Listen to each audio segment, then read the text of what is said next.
ಇಂದು ಮಾಜಿ ಪ್ರಧಾನಿ ದೇವೇಗೌಡರು ರಿಪಬ್ಲಿಕ್ ಕನ್ನಡಕ್ಕೆ ಎಕ್ಸ್ಕ್ಲೂಸಿವ್ ಆಗಿ ಒಂದಷ್ಟು ವಿಚಾರಗಳನ್ನು ಹಂಚಿಕೊಳ್ಳಲಿರುವಂಥದ್ದು. ರಾಜ್ಯ ರಾಜಕೀಯದಲ್ಲಿ ಯಾವೆಲ್ಲ ಬೆಳವಣಿಗೆಗಳಾಗ್ತಾ ಇದೆ, ಜೊತೆಗೆ ರಾಜ್ಯದ ಅಭಿವೃದ್ಧಿಯ ವಿಚಾರವಾಗಿ ಯಾವೆಲ್ಲ ಚರ್ಚೆಗಳಾಗ್ತಾ ಇದೆ ಅನ್ನೋದರ ಬಗ್ಗೆ ಮಾತನಾಡಲಿಕ್ಕೆ ನಮ್ಮ ಜೊತೆ ಮಾಜಿ ಪ್ರಧಾನಿ ದೇವೇಗೌಡರು ಇದ್ದಾರೆ. ಅವರನ್ನು ಮಾತನಾಡಿಸೋಣ. ಸರ್, ಮೊದಲಿಗೆ ಹಾಸನಕ್ಕೆ ವಿಮಾನ ನಿಲ್ದಾಣದ ವಿಚಾರವಾಗಿ ರಾಜ್ಯಸಭೆಯಲ್ಲಿ ಮಾತನಾಡಿರುವಂಥದ್ದು, ಇದ್ರ ಬಗ್ಗೆ ಸರ್. ಹಾಸನದ ಏರ್ಪೋರ್ಟ್ ಬಗ್ಗೆ ನಾನು ಪ್ರಧಾನಮಂತ್ರಿಯಾಗಿದ್ದಾಗ ಜಮೀನನ್ನು ಅದಕ್ಕೆ ಒದಗಿಸಿ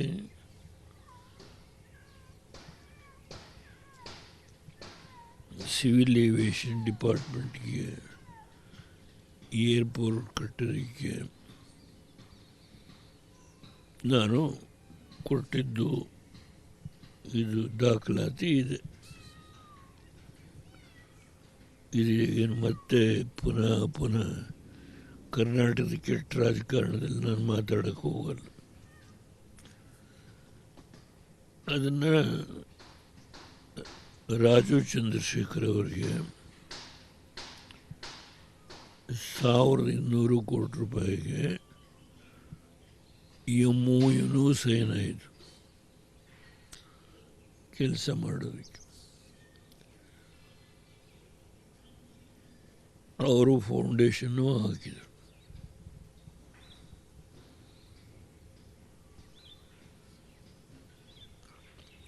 ಅದಾದಮೇಲೆ ಬಂದ ಸರ್ಕಾರ ನಿಲ್ಲಿಸಿದರು.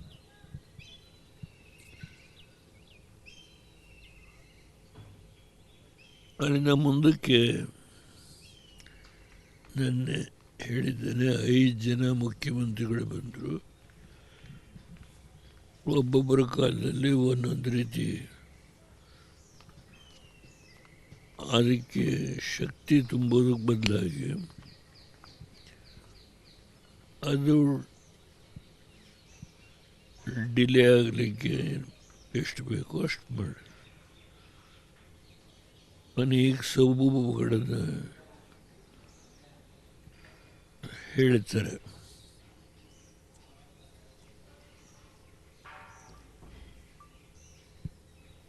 ಬೆಂಗಳೂರು ಹಾಸನಕ್ಕೆ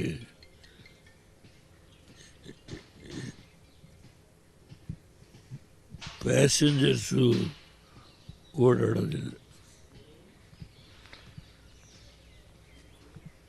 ಹಾಸನ ಬಿಟ್ಟರೆ 2 ಗಂಟೆಗೆ ರೋಡ್ ಬರ್ತಾರೆ.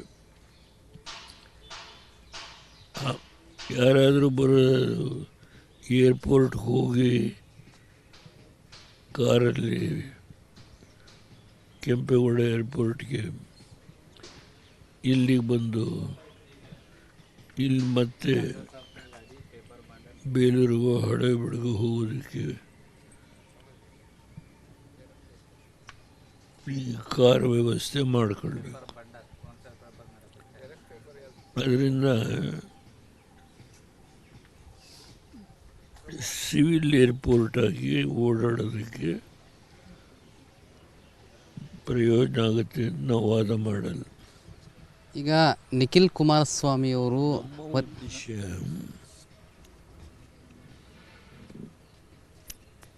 ರೈತರಿಗೆ ತುಂಬ ಅನುಕೂಲ ಮಾಡಬೇಕು. ನಮ್ಮಲ್ಲಿ ಕಾಫಿ, ಕಾರ್ಡಮಮ್, ಗರ್ಕಿನ್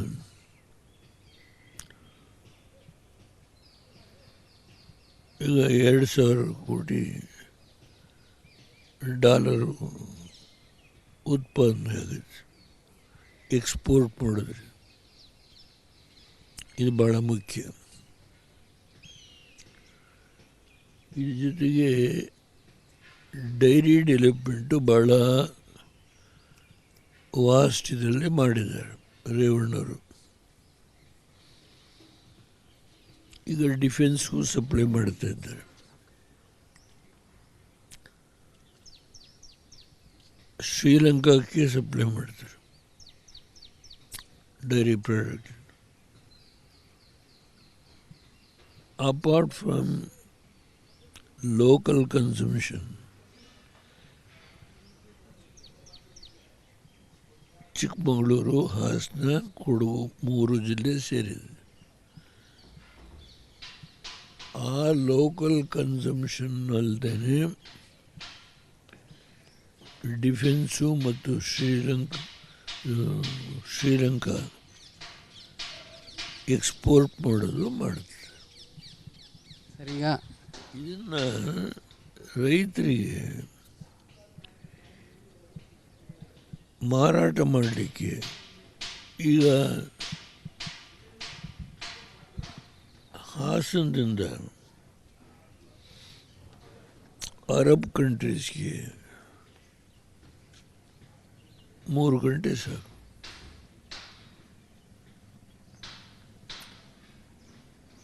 ಅವ್ರು ಬಂದು ನಾವೇ ಹಸುಗಳನ್ನು ಸಾಕಕ್ಕೆ ದುಡ್ಡು ಕೊಡ್ತೀವಿ, ಎಂಟೈರ್ ಮಿಲ್ಕನ್ನು ನಾವೇ ಪರ್ಚೇಸ್ ಮಾಡ್ತೀವಿ. ಇದೆಲ್ಲ ಧರ್ಮಸಿಂಗ್ ಕಾಲದಲ್ಲಿ ನಡೀತು. ಆದರೆ ಅದಕ್ಕೆ ಅನೇಕ ಆತಂಕ, ಆಲೂಗಡ್ಡೆ,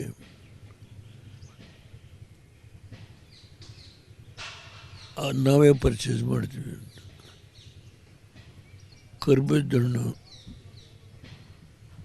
ಈ ಮುಸ್ಲಿಂ ಕಂಟ್ರಿನಲ್ಲಿ ಅವರು ಉಪವಾಸ ಮಾಡ್ತಾರೆ. ಆ ಕರ್ಬೇವಿನ ಹಣ್ಣನ್ನು ಜ್ಯೂಸು, ಹೀಗೆ ಇದೆಲ್ಲ 3 ವರ್ಷದಲ್ಲಿ ಓವರ್ ಆಲ್ ಡೆವಲಪ್ಮೆಂಟ್ ಹಾಸನ್ ಅಂತ ಹೇಳಿ ಪರಸ್ಪರ ಅರಬ್ ಕಂಟ್ರೀಸ್ ಒಬ್ಬ ಮುಖ್ಯಸ್ಥು, ಅವ್ರ ಹೆಸರು ನಂಗೆ ಮರ್ತೋಗಿ, ಇದೆಲ್ಲ ಸರ್ಕಾರದ ವಶದಲ್ಲಿ ದಾಖಲಾತಿಗಳಿದೆ. ಈ ಹಿನ್ನೆಲೆಯಲ್ಲಿ ಏರ್ಪೋರ್ಟ್ ಭಾಳ ಅವಶ್ಯಕ. ಈಗ ಮೈಸೂರಿಂದ ಹಾಸನಕ್ಕೆ ವಿಮಾನದಲ್ಲಿ ಬರ್ತಾರೆ, ಮೈಸೂರಲ್ಲಿ ಏರ್ಪೋರ್ಟಲ್ಲಿ ಯಾರು ಬರ್ತಾರೆ? ಈಗ ಹಾಲಿ ಇದೆ. ಅಂದರೆ ಪ್ಯಾಸೆಂಜರ್ಸ್ಗೆ ಈ ಕಾಲದಲ್ಲಿ ಕೆಂಪೇಗೌಡ, ಮೈಸೂರಿಂದ ಬರೋನು ಕೆಂಪೇಗೌಡ ಏರ್ಪೋರ್ಟ್ ಇಳಿದು ಮತ್ತೆ ಅವನು ಇಲ್ಲಿ ಪದ್ಮನಾಭನಗರ ಬರಬೇಕು ಅಂದರೆ 2 ಗಂಟೆ ಬೇಕು. ಆ ಕಡೆಯಿಂದ ಬೈ ರೋಡೇ ಬರ್ತಾನೆ. ಆದ್ದರಿಂದ ಈ ಏರ್ಪೋರ್ಟ್ ಮಾಡೋದಕ್ಕೆ ಮಾಡಿದ್ದು ಕಮರ್ಷಿಯಲಿ ರೈತರು ಎಕ್ಸ್ಪೋರ್ಟ್ ಮಾಡುವಂಥ ಪ್ರಾಡಕ್ಟ್ಗಳು ಭಾಳ ಮುಖ್ಯವಾಗಿ. ಇದಕ್ಕೆ ಇಂಡಸ್ಟ್ರಿಯಲ್ ಕಾರಿಡಾರ್ ಹೇಳಿದೆ ನಾನು. ಚೆನ್ನೈಯಿಂದ ಬೆಂಗಳೂರಿಗೆ ಸ್ಯಾಂಕ್ಷನ್ ಆಗಿದೆ, ಮನಮೋಹನ್ ಸಿಂಗ್ ಕಾಲದಲ್ಲಿ ಆಗಿದೆ ನಿನ್ನೆ. ಅದು ಪೂರ್ತಿ ಕಂಪ್ಲೀಟ್ ಆಗಿಲ್ಲ. ಈಗ ನಮ್ಮ ಮೋದಿಯವರ ಸರ್ಕಾರದಲ್ಲಿ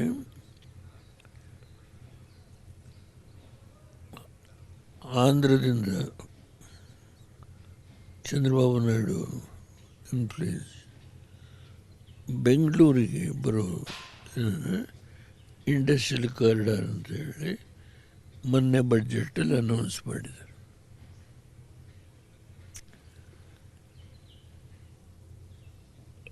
ಈ ಹೈದರಾಬಾದ್ ಟು ಬ್ಯಾಂಗ್ಳೂರು, ಚೆನ್ನೈ ಟು ಬ್ಯಾಂಗ್ಳೂರು, ಇದೆರಡನ್ನೂ ಒಟ್ಟುಗೂಡಿಸಿ ಹಾಸನದಿಂದ ಮಂಗಳೂರಿಗೆ ಇಂಡಸ್ಟ್ರಿಯಲ್ ಕಾರಿಡಾರ್ ಡಿಕ್ಲೇರ್ ಮಾಡಿದರೆ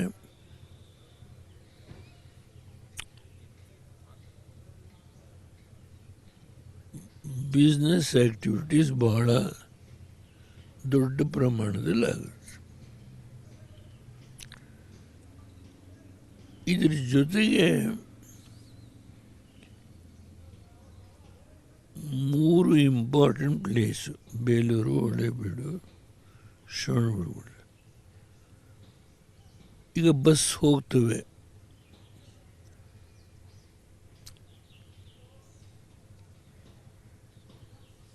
ದಿನ 8-10 ಬಸ್ಸು ಟೂರಿಸಂ ಡಿಪಾರ್ಟ್ಮೆಂಟಿಂದ ಇಟ್ಟಿದ್ದಾರೆ.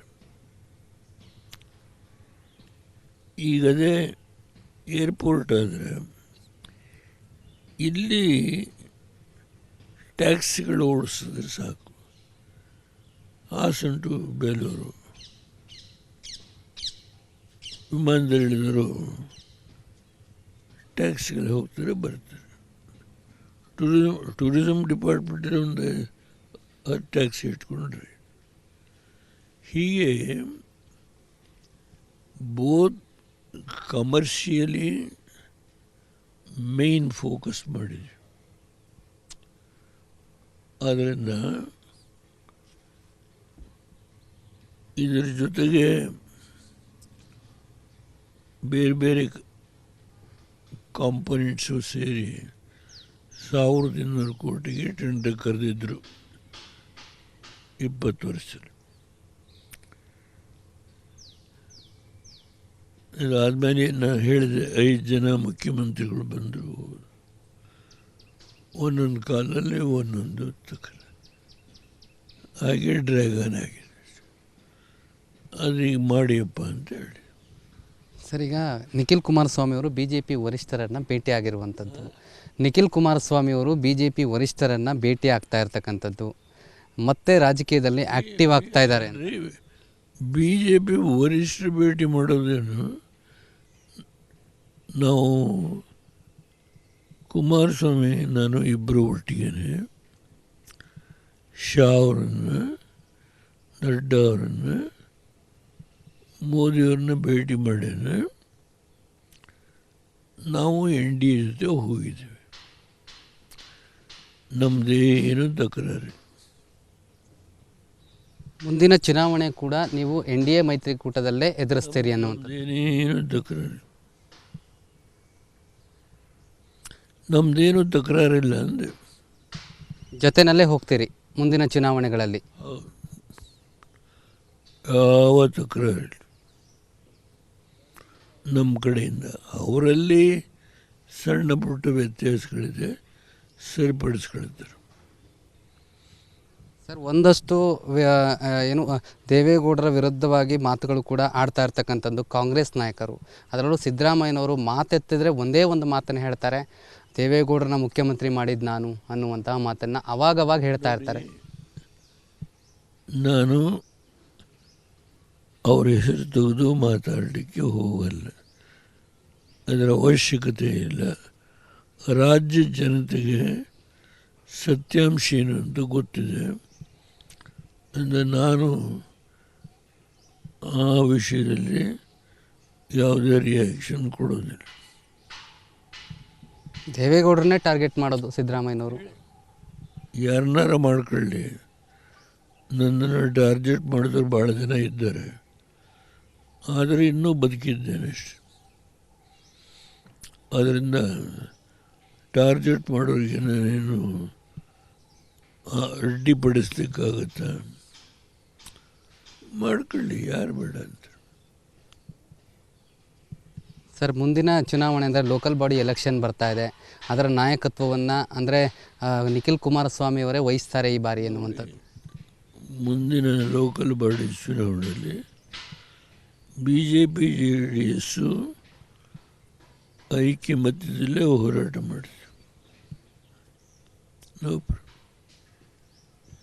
ನಿಖಿಲ್ ಕುಮಾರಸ್ವಾಮಿ ಅವರು ಮತ್ತೆ ಆಕ್ಟಿವ್ ಆಗಿರೋದ್ರ ಬಗ್ಗೆ ಒಂದಷ್ಟು ಕಾಂಗ್ರೆಸ್ ನಾಯಕರ ವಿರೋಧ ಕೂಡ ಇರ್ತದೆ. ಆ್ಯಕ್ಟಿವ್ ಆಗ್ತಾರೆ, ಆ್ಯಕ್ಟಿವ್ ಆಗಬೇಕು ಅಂತ ನಾನೇ ಹೇಳಿದ್ದೇನೆ. ಸೋತು ಮನೇಲಿ ಕೂತ್ಕೊಳ್ಳಿ ಅಂತ ಹೇಳಿ ಒಬ್ಬ ವಿದ್ಯಾವಂತ ಯುವಕ ಇದ್ದಾರೆ, ಅವರಿಗೆ ಹೋರಾಟ ಮಾಡುವ ಕೆಚ್ಚಿದೆ. ಫ್ಯಾಮಿಲಿ ಬ್ಯಾಕ್ಗ್ರೌಂಡ್ ಇದೆ, ಅದರಿಂದ ಮುಂದೆ ಹೋರಾಟ ಮಾಡೋದು ಸತ್ಯ. ಅವರು ರಾಜಕೀಯದಲ್ಲಿ ಬೆಳೆಯೋದನ್ನು ಯಾರ್ಯಾರು ಜನಸೇವೆ ಮಾಡೋದಕ್ಕೆ ತಡೆಯೋದಕ್ಕಾಗಲ್ಲ. ಒಳ್ಳೆ ಕಾಲ ಬರುತ್ತೆ. JDS ಸಮಾವೇಶ ಹಮ್ಮಿಕೊಳ್ಳಲಾಗ್ತಾ ಇರುವಂಥದ್ದು. JDS ಸಮಾವೇಶನ ಎಲ್ಲಿ ಮಾಡಬೇಕು ಅನ್ನೋದನ್ನು ಪಕ್ಷದ ಶಾಸಕರು ಹಿರಿಯ ಮುಖಂಡಗಳೆಲ್ಲ ಸೇರಿ ತೀರ್ಮಾನ ಮಾಡ್ತಾರೆ. ಸರ್, ಅಧಿವೇಶನ ಶುರುವಾಗ್ತಾ ಇದೆ. ಸದ್ಯಕ್ಕೆ ರಾಜ್ಯದಲ್ಲಿ ರಾಜ್ಯ ಸರ್ಕಾರದ ಹಲವು ಹಗರಣಗಳು ಕೂಡ ಚರ್ಚೆ ಆಗಲಿರುವ ಶಾಸಕರಿಗೆ ಸೇರಿದ್ದು. ನಾನೇನು MLAನ? BJP ಶಾಸಕರು ಇದ್ದಾರೆ, JDS ಶಾಸಕರು ಇದ್ದಾರೆ. ಇದು ವಿಧಾನಸಭೆಯಲ್ಲಿ ಯಾವ ವಿಷಯ ರೈಸ್ ಮಾಡಬೇಕು ಅನ್ನೋದನ್ನು ತೀರ್ಮಾನ ಮಾಡಿ JDS BJP ಒಗ್ಗಟ್ಟಾಗಿ ಹೋರಾಟ ಮಾಡುತ್ತಾರೆ. ಸರ್, ರಾಜ್ಯ ಸರ್ಕಾರದಲ್ಲಿ ಹಲವು ಹಗರಣಗಳು ಕೂಡ ಆಗ್ತಾ ಇರ್ತಕ್ಕಂಥದ್ದು. ಆ ಹಗರಣಗಳ ಬಗ್ಗೆ ಮಾತನಾಡ್ದೇನೆ ಎಲ್ಲೆಲ್ಲೋ ಸಮಾವೇಶ ಮಾಡ್ತಿದ್ದಾರೆ ಎನ್ನುವಂತಹ ಚರ್ಚೆ. ಈಗ ಅವ್ರು ನಿನ್ನೆ ಸಮಾವೇಶ ಮಾಡಿರೋದು ಹಾಸನದಲ್ಲಿ. ಪರ್ಟಿಕ್ಯುಲರ್ಲಿ ದೇವೇಗೌಡರ ಬಗ್ಗೆ ನಿಂದನೆ ಮಾಡಿದ್ದಾರೆ. ಸಂತೋಷ,